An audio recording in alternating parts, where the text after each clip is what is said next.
तो आप मुझे बताइए, आज जो ये ओबीसी सम्मान आंदोलन यहाँ किया जा रहा है, किस कारणवश ये आंदोलन यहाँ लाया गया है, क्या मांग रहे हैं? मैं आरिफ गाजी, अखिल भारतीय महात्मा फुले समता परिषद नागपुर महानगर अध्यक्ष। यहाँ संविधान चौक पर डॉक्टर बाबा साहब अम्बेडकर की प्रतिमा के सामने हम लोग इकट्ठा हुए हैं।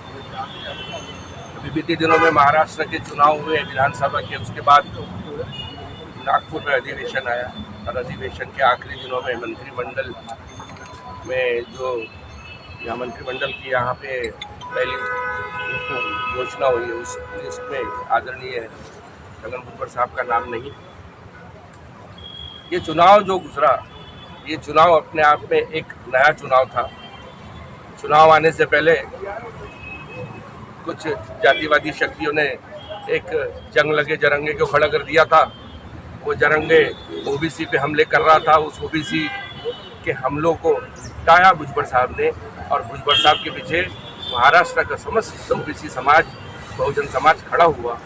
जो बात अनुचित थी उस बातों का जवाब साहब ने दिया, और ओबीसी समाज, बहुजन समाज, अल्पसंख्यक समाज, एससी समाज, एसटी समाज को इकट्ठा करके महायुति के पीछे भुजबल साहब ने खड़ा किया। और भुजबल साहब की ये ताकत और इस मेहनत से महायुति सत्ता के इतने करीब जा पहुंची कि ऐसा लग रहा था, लोगों ने कहा कि ईवीएम मशीन हैक हुई। नहीं, ये ओबीसी समाज का तूफान था जो महायुति को एकदम क्लियर मैंडेट मिला। और क्लियर मैंडेट मिलने के बाद, क्या सत्ता के करीब आने के बाद, जब आप मंत्रिमंडल की निर्मिति कर रहे हो, तो इतने बड़े नेता जिसने पूरे ओबीसी समाज को, बहुजन समाज को आपके पीछे पलटा दिया, अब उन्हीं को मंत्रिमंडल से दूर रख रहे हैं। हमें तकलीफ इस बात की हो रही है कि अब उस हाउस में ओबीसी के, बहुजनों की आवाज़ बुलंद कौन करेगा। उस आवाज़ को बुलंद करने के लिए एक ही शक्ति वहाँ थी, उसको भी आपने दबाने का काम किया। क्या राजकारण है, क्या साजिश है, हमें नहीं पता। देवेंद्र फडणवीस साहब बहुत बड़े नेता हैं, अजित दादा बड़े नेता है, एकनाथ शिंदे जी भी बड़े नेता हैं, लेकिन एक ब्राह्मण मुख्यमंत्री जिनके आजू बाजू 2 मराठा उप मुख्यमंत्री है, तो ओबीसी नेता को दबाने का काम क्यों किया। ओबीसी जो भारत में जातीय जनगणना के हिसाब से सबसे ज़्यादा मतदाता अगर कोई है तो वो ओबीसी समाज का है। फिर ये नेता लोग, ये राजनेता लोग ओबीसी समाज पर ये जुल्म, ये सितम क्यों करते हैं। राष्ट्रवादी में भुजबल साहब हैं, बहुत पुराने नेता है, बहुत वरिष्ठ नेता है, अजित दादा उनके साथ हैं, तो क्यों अजित दादा उनको दबाना चाहेंगे, क्या कारण हो सकता है? भुजबल साहब बहुत पुराने नेता है। जब भुजबल साहब ने शिवसेना छोड़ी, उसके बाद आदरणीय शरदचंद्र जी पवार साहब के साथ कांग्रेस का दामन थामा, विरोधी पक्ष नेता रहे, हर तरह की लड़ाई में आगे बढ़े। जब विरोधी पक्ष नेता थे तब मंत्री तो नहीं थे ना, तब भी उन्होंने महाराष्ट्र के अंदर ओबीसी की मांगनी, बहुजनों की मांगनी बहुत अच्छे से पटल पर रखी। पवार साहब के साथ कदम कदम पर ईमानदारी से साथ दिया, पवार साहब की ताकत बनने का काम किया। जब अजित दादा पवार शरद पवार साहब से अलग हुए तो अजित दादा पवार को ये लगा कि मेरे साथ भुजबल साहब रह गए, तो मैं अभी जो राष्ट्रवादी कांग्रेस शरद पवार को छोड़कर अपना नया मामला तय कर रहा हूँ, इसमें ये महाबली मेरे साथ होने पर मेरी विजय मुझे प्राप्त होगी। इसलिए भुजबल साहब ने ईमानदारी से उनका भी साथ दिया। अपनी ईमानदारी तो भुजबल साहब ने बहुत अच्छी करी, लेकिन अजित दादा को क्या हो गया, क्यों अजित दादा ने ये खराब निर्णय लिया।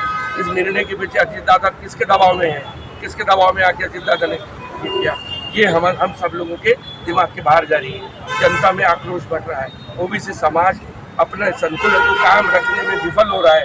ये संतुलन जिस दिन फटेगा न जाने क्या होगा। क्या ओबीसी को कमज़ोर समझा जा रहा है? ओबीसी को क्या आँख नहीं रही है सत्ता? ओबीसी के बगैर क्या इनके पहिए चल जाएंगे? नहीं चलेंगे। आने वाले दिनों में महानगर पालिका के 3 साल से अटके पड़े चुनाव होने जा रहे हैं। जनता महानगर पालिका के चुनाव के लिए बहुत उत्सुक है।